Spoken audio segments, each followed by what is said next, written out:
Hi, I'm Blake. And I'm Roxanne, and this is CHOW Tour Austin.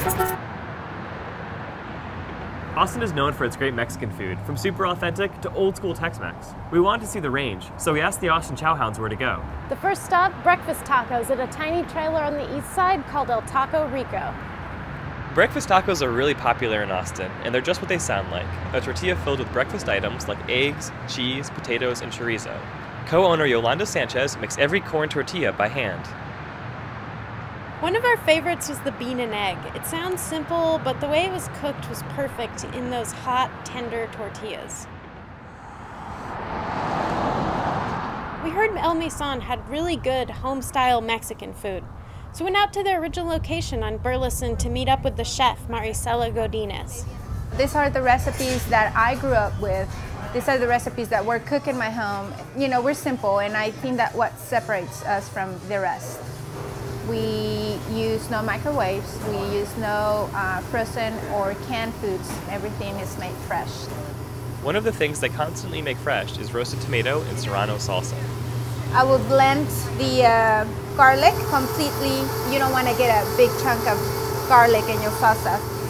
Sometimes the skin will stick to the grill, and that's okay. At the end, I kind of scrape all the skin and put it into the blender so you can get all the smoky flavor.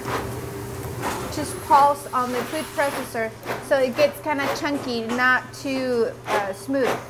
The burnt skin gave the salsa a really good charred flavor, and it was the perfect consistency for eating with chips. We couldn't leave Austin without trying some old school Tex-Mex, and when we heard we could get it in a bowling alley, we had to try it. So we met up with Butch Martinets, owner of the DARTBOWL Steakhouse. We make our chili from scratch, rolls, homemade bread, hand cut our French fries, just about everything we make from scratch. Maybe some more work, but it tastes so much better, and it's the way we've always done it. I can't see changing it.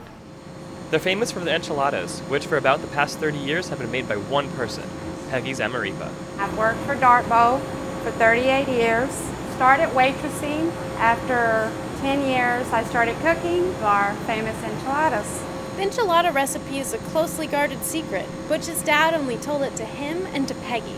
My dad, that was his original recipe. It didn't sell a whole lot back in the 70s. My dad started teaching Peggy how to make the enchiladas, and I think she changed the recipe a little bit and just got the right formula, and after that, it just took off. The enchiladas were exactly what I thought they'd be, a big plate of cheesy comfort food. And they come with a few slices of their homemade bread, which are awesome for soaking up all that gravy and cheese. In the next episode, we find a wildly creative sushi restaurant thriving in the middle of Texas.